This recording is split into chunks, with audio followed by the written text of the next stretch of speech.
नमस्कार साथियों, स्वागत है आपका बयान का 24 यूट्यूब चैनल पर। बहुत बहुत साथियों, आप लोगों के मन में एक क्वेश्चन आता होगा कि यार अमेरिका बोलता है कि सबसे ज़्यादा तेल के रिजर्व हैं उसके पास में।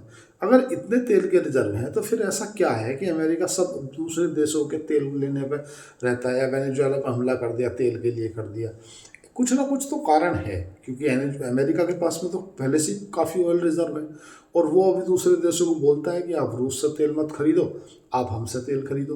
लेकिन उसके बाद में भी अमेरिका के पास ऐसा क्या है जो वेनेजुएला से तेल लेता है, कनाडा से तेल लेता है, मैक्सिको से तेल लेता है, और तो और वर्ल्ड के सभी देशों को बोलता है कि आप अमेरिका से तेल लो। तो इसका मतलब अमेरिका के पास में तेल है भाई, तभी तो वो बोल रहा है जो अमेरिका से तेल लो। और जब उसके पास तेल है तो फिर वो दूसरे देशों के पास में तेल के लिए युद्ध क्यों करता है?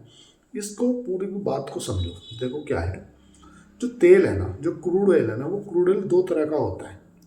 एक जो क्रूड ऑयल होता है वो तो होता है लाइट, और एक होता है थोड़ा सा हैवी। इनके अंदर मैं बताऊंगा कि क्या होता है, किस में सल्फर ज़्यादा होता है, किस में एपीआई ग्रेविटी ज़्यादा होती है। वो मैं पूरी आज विस्तार से चर्चा करने वाला हूँ कि इनमें क्या क्या रहता है। देखो क्या है, इसमें अमेरिका की है मजबूरी। अमेरिका की मजबूरी ये है कि जो 20वीं सदी में अमेरिका की जो रिफाइनरी लगी थी ना, वो रिफाइनरी ऐसी लगी थी जो कि गाढ़ा, मतलब जो भारी क्रूड ऑयल है ना, उसको रिफाइन करने के लिए लगी थी, है ना। अमेरिका के पास में खुद के ऑयल रिजर्व हैं काफ़ी, लेकिन वो पहाड़ों के नीचे थे। उस समय अमेरिका के पास में इतनी टेक्नोलॉजी थी नहीं, तो जो दूसरे देशों से तेल खरीदता था उनको रिफाइन करता था। अब वर्तमान में जो अमेरिका के पास में जो तेल है ना, वो है हल्का तेल। अब हल्का और भारी का योग क्या लफड़ा हो गया? देखो, जो अमेरिका के पास में रिफाइनरी हैं, वे रिफाइनरी हैं भारी तेल को रिफाइन करने के लिए, और जो अमेरिका के पास में खुद का तेल है वो है हल्का तेल, मतलब लाइट वेट। अब इसमें गाढ़ा और पतले का खेल रहता है। जो तेल गाढ़ा रहता है ना, क्रूड ऑयल, वो जम जाता है, और जनरली जो नेचुरल परम्परागत जो भी बोलते हैं उसको भंडार होते हैं ना, वो उसमें पाया जाता है, जो भारी क्रूड ऑयल होता है। और जो हल्का क्रूड ऑयल होता है ना, वो दरअसल सेल और जो चट्टान के नीचे पाया जाता है। जितने भी ऑयल रिजर्व है ना, वो भारी क्रूड ऑयल रिजर्व हैं। जो आपने देखा होगा कि अमेरिका मिडिल ईस्ट के देशों से तेल बुलवाता है। क्यों बुलवाता है? जब उसके पास में खुद के पास है तो उसका जो तेल है ना, वो काफ़ी लाइट है, मतलब हल्का है। उसमें वो थोड़ा सा 80% में 20% गाढ़ा ऑयल मिलाता है, तब जाकर उसे रिफाइन करता है। अब अच्छा कौन सा रहता है, अगर ये देखा जाए कि यार अच्छा कौन सा रहता है, देखो जो अच्छा रहता है वो रहता है हल्का तेल। जो अमेरिका के पास में ऑयल रिजर्व है वो हल्का तेल है। उससे क्या होता है कि जो हवाई जहाज में डलने वाला जो फ्यूल है वो बनता है, पेट्रोल बनता है, डीजल बनता है ना, उसमें थिकनेस कम रहती है। ये है अमेरिका के क्रूड ऑयल की मतलब खासियत, समझ लो आप। यही कारण है कि अमेरिका दूसरे देशों से क्रूड ऑयल खरीदता है। वेनेजुएला के पास में जो क्रूड ऑयल है वो भी भारी और गाढ़ा क्रूड ऑयल है। जो मिडिल ईस्ट के देशों में क्रूड ऑयल है वो भी भारी और गाढ़ा क्रूड ऑयल है। अमेरिका के पास में जो क्रूड ऑयल है जो चट्टानों से निकाला जाता है, अब अमेरिका के पास में वो है हल्का वाला क्रूड ऑयल। उसके अंदर क्या है ना कि गाढ़ापन कम है, और जो मिडिल ईस्ट से और वेनेजुएला से तेल लिया जाता है वो थोड़ा सा क्या गाढ़ा ज़्यादा है। पहली बात तो होगी उनका गाढ़ेपन को लेकर के, ठीक है। दूसरी क्या है, उनके अंदर जो सल्फर है ना, जो अमेरिका के पास में जो क्रूड ऑयल पाया जाता है ना, उसके अंदर सल्फर की मात्रा कम होती है, ठीक है। और जो ये मिडिल ईस्ट से और वेनेजुएला वाला जो क्रूड ऑयल है ना, जो भारी ऑयल है ना, इसके अंदर जो सल्फर की मात्रा है वो ज़्यादा होती है। सबसे पहली बात है, जो क्रूड ऑयल गाढ़ा क्रूड ऑयल है उसके अंदर सल्फर की मात्रा ज़्यादा है। अमेरिका के पास में जो क्रूड ऑयल है ना, उसके पास में सल्फर की मात्रा कम है। तो सल्फर एक में कम है, एक में ज़्यादा है। अमेरिका वाले में कम है इसलिए वो कम गाढ़ा है, उसमें सल्फर ज़्यादा है इसलिए वो ज़्यादा गाढ़ा है। अब आ जाओ इसके जो एपीआई ग्रेविटी की बात करेंगे, क्योंकि इसमें एपीआई ग्रेविटी भी बहुत इंपॉर्टेंट रोल प्ले करती है। जो अमेरिका के पास में एपीआई ग्रेविटी है ना, वो ज़्यादा है, हाँ जी। और जो इनकी एपीआई ग्रेविटी है ना, जो कि वेनेजुएला और मिडिल ईस्ट के जो देश हैं, इनकी एपीआई ग्रेविटी कम है। यही कारण है कि इनका जो क्रूड ऑयल है वो सस्ता बिकता है, और अमेरिका के पास में जो क्रूड ऑयल है ना वो महंगा है। उसके पीछे जो कारण है वो ये है। आप ऐसा समझ लो जैसे आप दूध बेचते हो, और जिसका सैंपल ज़्यादा उसकी दूध का रेट ज़्यादा, जिसका सैंपल कम फैट बोले तो उसका रेट कम। तो ऐसे ही जो एपीआई ग्रेविटी है अमेरिका के जो क्रूड ऑयल है ना उसकी ज़्यादा है, एपीआई ग्रेविटी ज़्यादा है, और जो क्रूड ऑयल वेनेजुएला है और तुम्हारा मिडिल ईस्ट से आता है उनकी जो एपीआई ग्रेविटी वो क्या है, कम है। सल्फर उनमें ज़्यादा है, सल्फर उनमें ज़्यादा है इसलिए वो गाढ़े हैं, लेकिन एपीआई ग्रेविटी जो है वो कम है। इसीलिए अमेरिका के क्रूड ऑयल के मुकाबले जो मिडिल ईस्ट का और जो वेनेजुएला वाला जो क्रूड ऑयल है ना वो सस्ता है एज कंपेरिजन अमेरिका। दूसरी बात क्या है, अमेरिका का जो क्रूड ऑयल है ना वो पतला भी है, लिक्विड है, वो जमता नहीं है। इनका जो क्रूड ऑयल है वो जम जाता है। ठीक है, अब आ जाते हैं इनकी रिफाइनरिंग में, क्योंकि रिफाइनरिंग में क्या क्या इम्पैक्ट देखने के लिए मिलता है। तो जो अमेरिका के पास में क्रूड ऑयल है ना वो रिफाइन जल्दी हो जाता है। उसको रिफाइन करने में उसमें से क्रूड ऑयल से जो हवाई जहाज में डलने वाला फ्यूल बनाने में, पेट्रोल बनाने में या डीजल बनाने में जो आने वाली कॉस्ट है ना वो काफ़ी कम है। और जो इनका जो है ना वेनेजुएला और मिडिल ईस्ट के जो देश हैं या रसिया इंक्लूड, इनका जो क्रूड ऑयल है ना वो थोड़ा सा गाढ़ा है, जिससे इनको रिफाइन करने के अंदर जो कॉस्ट है ना वो थोड़ी ज़्यादा आती है। ठीक है, क्योंकि भाई जाहिर सी बात है कि इसमें थोड़ा सा हीट देनी पड़ेगी, उसके बाद उसे लिक्विड में बदलना पड़ेगा। वो पहले से ही पतला है, समझ रहे हो, पतला है लेकिन ताकत ज़्यादा है। और ये गाढ़ा है लेकिन इसमें उतना है नहीं, से बाकायदा पहले हिट देकर गर्म करना पड़ता है, उसके बाद में वो एक लिक्विड में बदलता है, तब जाकर वो रिफाइनिंग की प्रोसीडिंग में आता है। वो पहले से ही पतला है, उसमें वो हिट वाला काम ही नहीं, वो आप तो डायरेक्ट। अब ये दोनों देखो कि ये कहाँ पाया जाता है, तो ये जो वेनेजुएला मिडिल ईस्ट है ना ये तो कुएँ हैं भाई, आपको अंडर मतलब जैसे पानी निकल रहा है ऐसा निकल रहा है, ऐसा समझ लो तुम। लेकिन जो अमेरिका के पास में क्रूड ऑयल है ना वो जो सेल है ना या जो चट्टान है ना उनके अंदर है वो, तो अमेरिका को वहाँ से निकालना पड़ता है। ऐसा भी मान सकते हैं कि भाई वो चट्टानों के अंदर से निकाला जा रहा है कि वहाँ पर ऑलरेडी ज़मीन के अंदर हिट इतनी हो सकती है कि भाई वो लिक्विड निकलता हो, मतलब कम थिकनेस वाला हो, लेकिन कोई कारण कोई भी हो सकता है। उसके पीछे जो मुख्य वजह है वो ये है। और एक रिफाइनरी को बदलने में, अगर पहले से रिफाइनरी है उस रिफाइनरी को आपको दूसरे तरह की रिफाइनरी में कन्वर्ट करना है तो बिलियन डॉलर रुपए का खर्च होता है। ऐसा नहीं है कि आपने कोई एक रिफाइनरी लगाई और उस रिफाइनरी को हटाकर दूसरी लगा दोगे, ऐसा नहीं चलता। तो इसी यही कारण है कि अमेरिका क्या करता है, मिडिल ईस्ट से वेनेजुएला या तुम्हारा ओमान है, सऊदी अरब है, इन जैसे देश है ना इनसे क्रूड ऑयल खरीदता है। और जो अमेरिका के पास में खुद का क्रूड ऑयल है उसमें फिर ये 20% जो घड़ा वाला क्रूड ऑयल डालता है और तब जाकर उसको रिफाइन करता है, क्योंकि अमेरिका के पास में जो रिफाइनरी है ना वो घड़े ऑयल को रिफाइन करने के लिए बनाई गई है।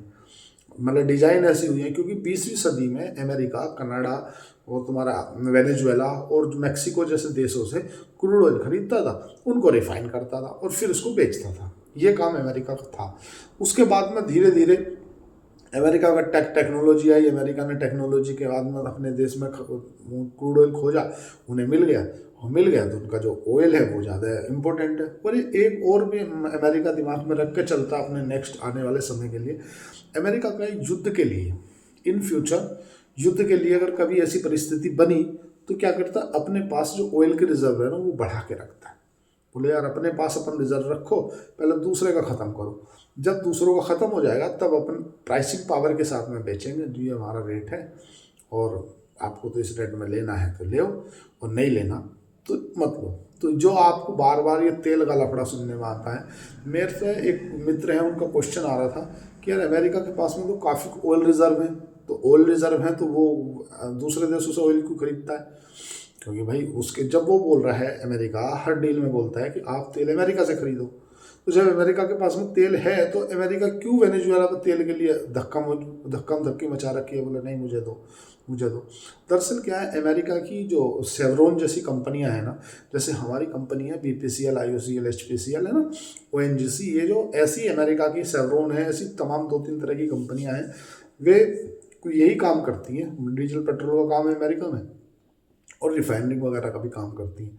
तो ये अमेरिका में 1970 से पहले की बात करेंगे अगर 1970 में वेनेजुएला के और अमेरिका के काफ़ी अच्छे संबंध हुआ करते थे, और इन कंपनियों के कुछ पैसा, अभी जो डोनाल्ड ट्रंप बार बार बोलते हैं ना, आपने बातों में देखा होगा कि वेनेजुएला ने अमेरिका का पैसा मार लिया है, कुछ नहीं है, वेनेजुएला की जो कंपनियों पर तेल निकाला करती थी अमेरिकी कंपनी, लगभग 20 लाख बैरल प्रतिदिन का उत्पादन हुआ करता था, जो 1970 में जब ये मादुरो आए, मादुरो से पहले जो इनको तो उत्तरदायी बनाया था, जो वे आए थे उन्होंने पूरा अपने सरकार के कंट्रोल में ले लिया। और जो अमेरिका की कंपनी यहाँ पहले से निकाल रही थी, तो जो उनका उत्पादन 1970 में लगभग 20 लाख बैरल प्रतिदिन हुआ करता था, वो घट के अब 2 लाख 2.5 लाख बैरल प्रतिदिन पे आ गया। तो जब इतना कम उत्पादन हुआ, उत्पादन कम क्यों हुआ? क्योंकि ज़्यादातर या तो सैंक्शन और या फिर देश की अस्थिरता और संसाधनों की कमी। अमेरिका ने कई बार बोला, अमेरिका की कंपनियों ने भी जो तेल निकाला, तो उनका जो पैसा बनता था ना, वो वेनेजुएला सरकार ने दिया नहीं।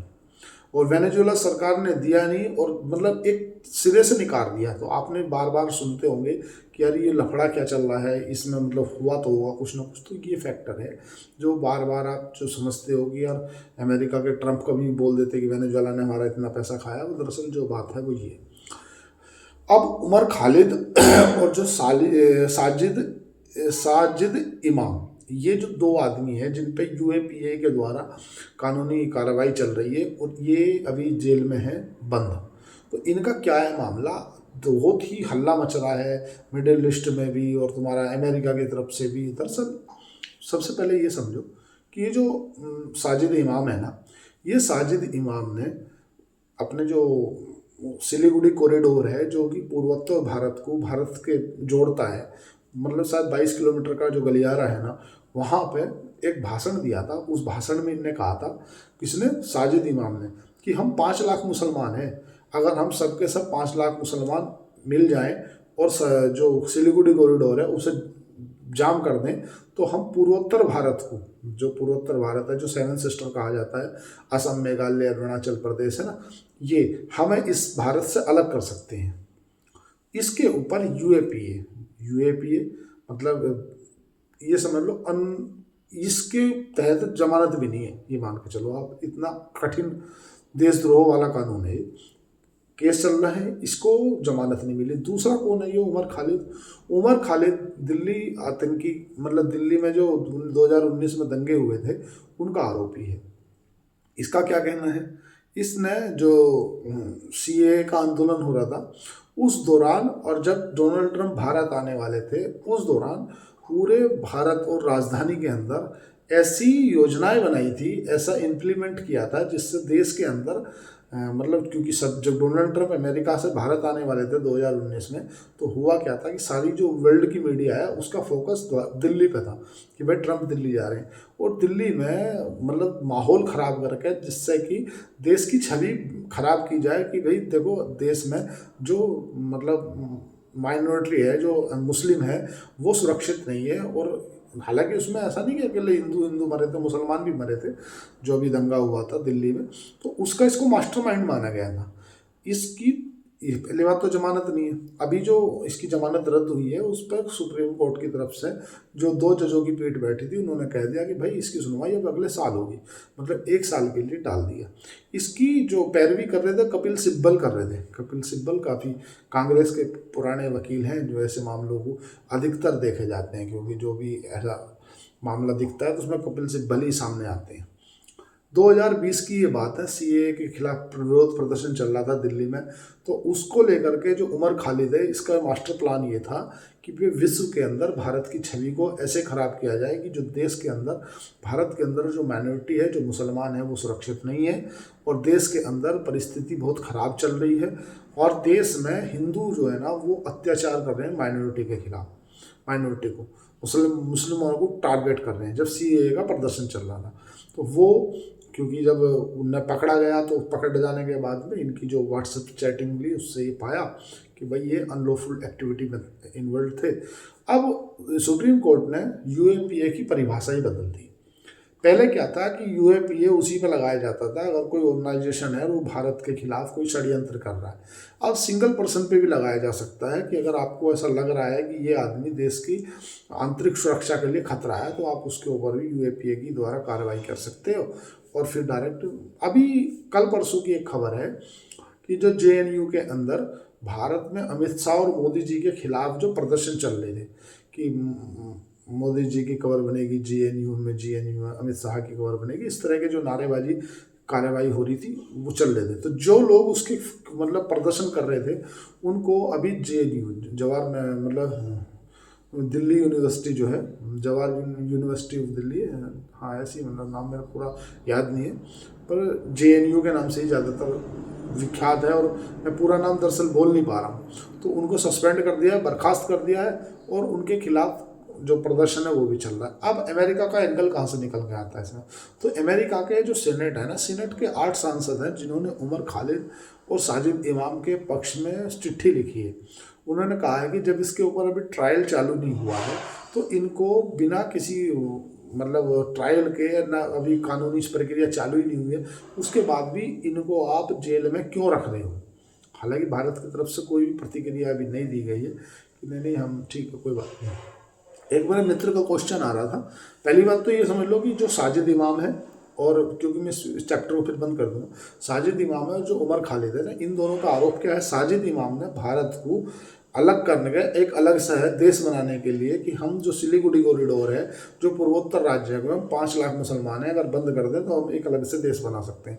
मतलब जिस तरह से पाकिस्तान में आईएसआई सोचती है, जिस तरह से अब बांग्लादेश सोचता है, उसी तरह से भारत के अंदर रह गए, भारत का खाक है।